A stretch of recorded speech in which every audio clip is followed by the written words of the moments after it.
What is up, YouTube? Zach here, and today we have a deck profile on one of the debatably better decks of the format, that being Windups.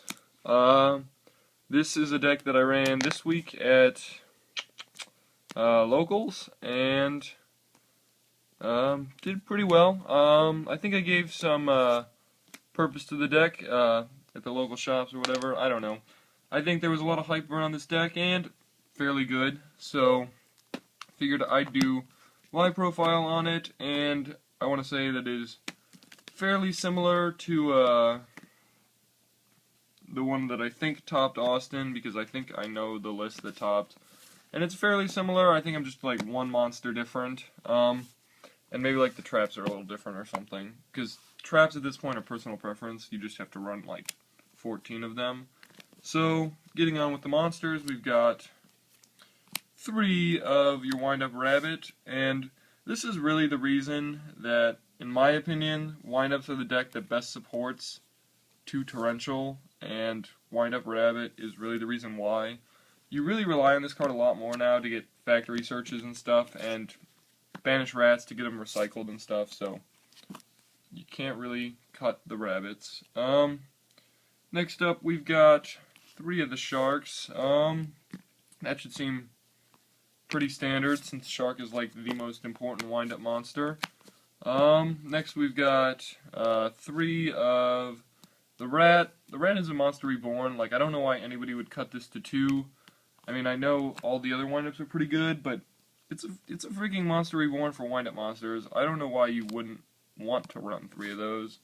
And at this point, you really have to run all of the wind-up monsters that you can, just to get factory searches and stuff, because you only have 1 magician, so you're running 1 of it, but it is not, like, at 1, it is just not as powerful as it used to be. Like, opening Magician Shark is just kind of like a play. Like, it's good, but it's not, like, the best thing in the world. Finally, for the wind-ups, I have 1 wind-up warrior. I might try wind-up, Soldier, just to like get over Thunder Kings and also be brought out by Invoker. But right now, like, this is pretty good. You definitely have to run Warrior, because as soon as he gets put in the grave, you now have not only the rank 3 utilities that Windups originally had, but now you have rank 4s in the form of using Rat's effects, bringing back Warrior make Rat level 4, and then you can overlay into so many more level 4s than you could have before. So I think Warrior is actually good for this deck, but, I mean, we'll see. And finally, 2 tour guides, or not finally, but, 2 tour guides. This is now, like, one of your power cards in the deck, in my opinion. I don't know why people were considering cutting this. If you open Tour Guide Shark, that is, like, the best play this deck has now, because you go Tour Guides into Invoker, bring out Warrior, bring out Shark, make Volcanosaurus, and essentially win the game from there. Because that's already 4,200 damage if you run Gaia Charger. And then if you blow up a monster, that's even more damage if they've solemned. You can essentially, that is like an OTK. And finally, my 2 like techs are 1 card D and a Snowman Eater. I was trying out 2 card Ds and still using the Snowman Eater instead of a Soldier, just for like Dino Rabbit and Fire Fist. This is more like a locals thing. And Car, I just drew it dead too much late game, but it's so good early game that you have to run at least 1 in my opinion. So, 1 of each of those, and I think that is 16 monsters. Let me check. Yeah, I think it's like 15 or 16 monsters, not really a big deal, but moving on to the spells, we have 3 factory, and I know last format, when I did wind-ups, I used to say, you can get away with 2, but like now you need 3, so I run all 3. Next up, 2 duality. You didn't run this at all last format. It's a much slower deck now. You grind it out. You want to make your games go late, and duality plus card is a really strong opening. Get some advantage. Next we've got, 3 best cards. Whatever. Monster Reborn, Dark Hole, Heavy Storm. Followed by 3 MSTs. Get all your combos going. You really need 3. Sometimes 3 is a little cloggy, but I haven't had problems with it. at least in games. And last two cards are a Mind Control, because this is like the only deck, other than maybe Mermails, that can use this card effectively. And then you want to get your factory searches. This is to get to your rabbit faster, I guess. I haven't tested out the bear build yet, but it just really doesn't seem as effective as running pure windups. And really, I think the good thing about windups is that they can side into anything they want to, pretty much, and not be hurt by it. But that's like another discussion for another day. So, traps. We've got, lonely, solemn guys. Kind of upset warnings at 1. But we have 2 torrentials, so that's pretty cool. And like I said before, windups are the best deck to use torrential in because rabbit just runs away. Next, we've got 2 bottomless trap holes. Pretty good. And 2 mirror forces. Again, pretty good. Stop some plays. And 2 deep prisons. I mean, this is all like standard traps. I'm just running as many traps as I can because you need to grind your games out.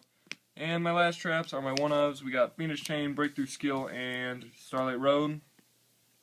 I would probably side Breakthrough Skill if I had another Fiendish Chain, but since I don't right now, I'm just main decking it. I mean, it's pretty good main decked against like Mermails and stuff, and then Starlight Road because you run like 14 traps. I think it's like 16 monsters, 14 traps, and 11 spells or something, 41. And that is the main deck for the monsters, or for the main deck. Extra deck, we've got, I should mention, before I get started with the extra deck, that I borrowed an Invoker, so here's my proxy Invoker for right now. So we got an Invoker, MX Saber Invoker, the one that brings out Windup Warrior from the deck. We've got a Zenmaines for the rank 3s, Leviathan Dragon, Giga Brilliant. Some people told me not to run this, but it's a good rank 3 in windups. Levier, such a much more crucial card now with like your Banished Rabbit plays. And Tim Tempo, so like 6 rank 3s. Rank 4s, we got Black Ship of Corn. I actually really like this just to get out of Zenmaines if you want to make a rank 4 instead of Tim Tempo. It's actually pretty good. Under Messenger and stuff, you can just start sending your opponent's monsters to the grave. Shockmaster, I don't use this nearly as much as I used to, but it's good to have, I guess. And instead of Shockmaster, I usually go into Abyss Dweller now, just because it's only 2 rank 4s. And the main reason you would go into Shockmaster, considering how many resources it uses, is to stop effects from like Mermails, and Abyss Dweller does the same thing, so yeah. Finally, Maestroke and Papillon Operative for the rank 4s. Those seem pretty standard. No need for Gaga Cowboy in this crap. Then finally for the rank 5s, we got Volcasaurus and Tyrus, and then rank, what is that, 7? Yeah, alright, so Gaia, just you put Gaia on top of Tyrus when it has no materials, or usually you'll put it on top of Volcasaurus to, make OTKs happen. And the last card I have is a Stardust for Starlight Road, so that should make sense. Common questions, I'm assuming that will surround this deck are Wino Pot Avarice. Deck's not as explosive as it once was, so Pot of Avarice isn't really live anymore, or at least early enough, so I was just opening Pot of Avarice too often, so I cut it. And then people were saying, why not Diamond Direwolf in the extra deck? You really don't use it that often. But that's about, if you have any more questions, I can't really think of them right now.